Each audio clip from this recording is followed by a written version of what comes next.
You're with the Break-a-Leggers, and we are back still at the Young Vic in London to see The Inheritance Part 2. So stay tuned to find out how many legs for this part, Whether it's break a leg or leg it.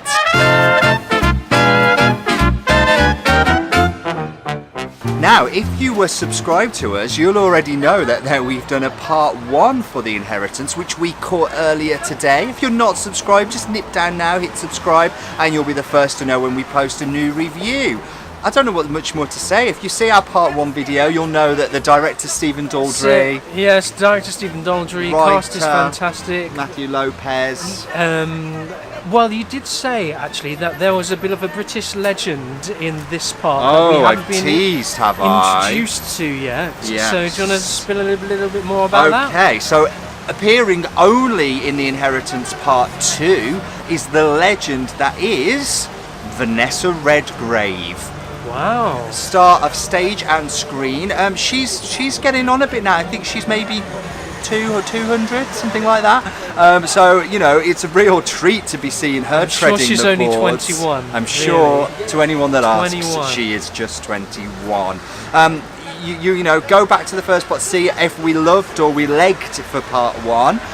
Part 2 is roughly the same amount of time in length, roughly 3 hours in total, but it only has one 10-minute interval, so we'll be giving a roundup in our 30-second interval breakdown then, but a 5-minute pause also in the next part. So we'll get 2 breaks, but there'll only be 1 interval breakdown, I guess, Yeah. and you will catch us at the end for how many legs in this piece. So stick around.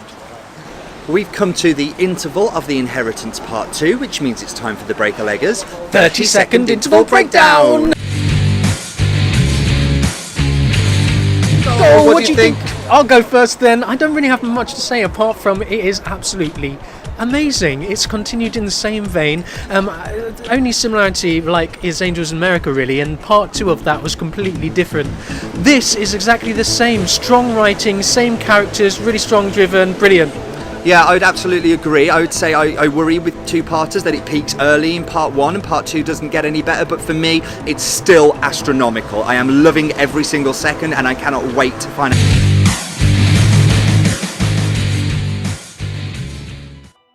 We've come to the end of The Inheritance Part 2, a 7-hour in total epic. Part 1 information is just up there, but as for part 2, what did you think? Well, I guess we're talking about part 2, but we're also talking about the whole piece now in its entirety. And it is kind of like a modern day epic of Jane Eyre proportions, of Wuthering Heights proportions, of just epicness. If you think of the big epic pieces, this is a modern day telling of that. I thought it was absolutely fantastic. The cast are phenomenal.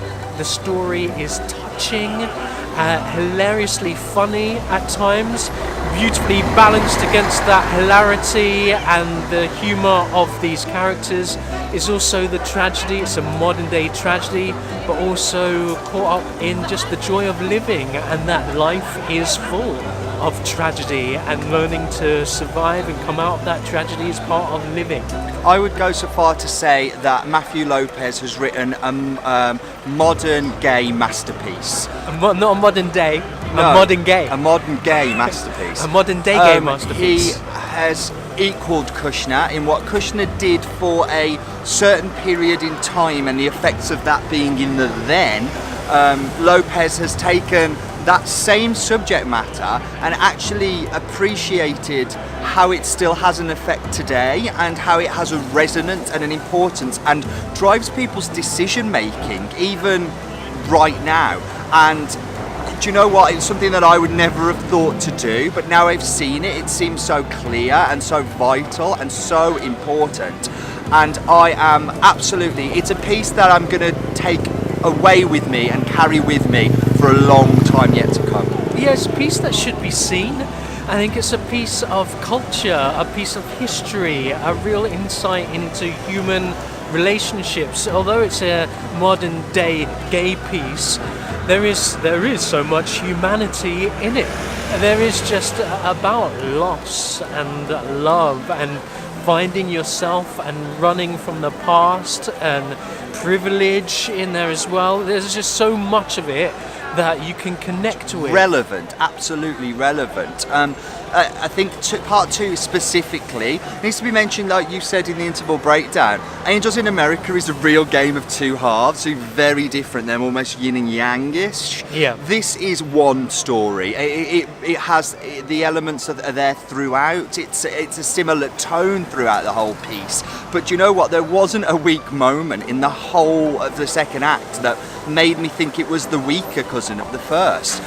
In fact, there were some bits I possibly enjoyed even more in the second act than I found in the first part.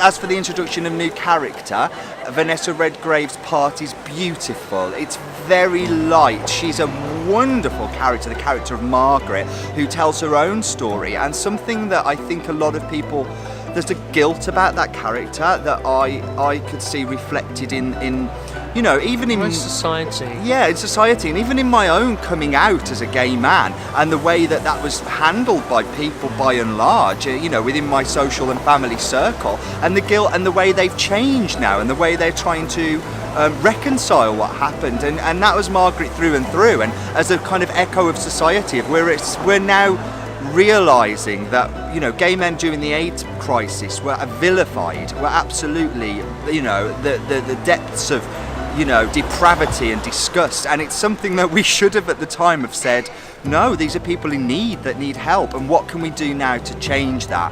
And Margaret was that character. Yeah, real kind of, there are elements throughout of almost a mirror up to society. I thought it was fantastic. I think this is, for me, this is the Ferryman of last year. Last year it was the Ferryman, and Angels in America to a degree. Yeah. This year it is The Inheritance. And like I've said before, there's no real stunt celebrity casting in this. Angels in America was all bells and whistles, was all big names, and that's what drew the audience. What has drawn the audience for this, and it is the hottest ticket in town right now, it's a sellout with people queuing at the door for returns, is word of mouth on the strength of the writing, the strength of the direction, and the strength of the cast. Without any of the bells and whistles that Angels in America had, without the budget, it seems like, almost. And do you know what? This is almost a more resonant piece, in my opinion.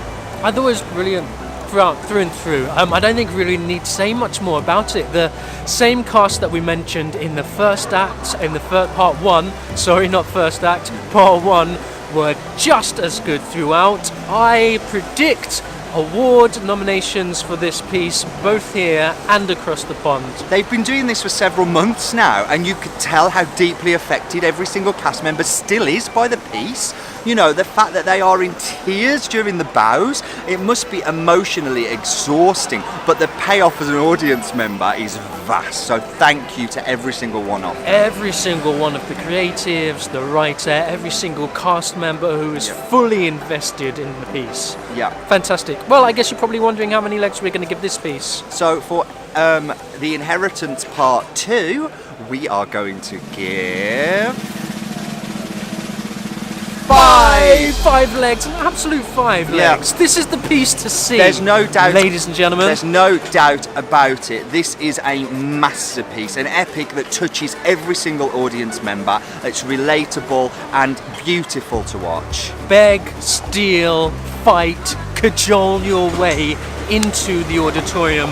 Now we've kind of got some news. Can we share this? Yeah, I think we some can. kind of insider news. It could be rumours. Yeah. Who knows? But this is what we've heard. We said in part 1 that is possibly going to have a transfer. Yeah, we believe if it is going to have a transfer, it's going to have a transfer in the autumn of this year, and it's likely to be going into the Noel Coward Theatre. So watch this space, and as well as the Noel Coward Theatre, they've got their eyes on Broadway, ladies and gentlemen. Do you know what? This is an American piece at its heart. Although the themes are universal, I think they'll eat this up in the States. So watch this space for Broadway news. And it happened here first. Seriously. Go see it now. Yeah. Go see this now while it is still in its infancy, before it gets too big and the hype begins to stamp on it. Grasp it. But you know what? That's just what we thought. Just what we thought. What did you think? Have you seen the show? Maybe here at the Young Vic or later down the line when it does transfer? Let us know. We'd love to hear from you. Yes, we are the Breaker Leggers. We'll catch you again soon. Bye.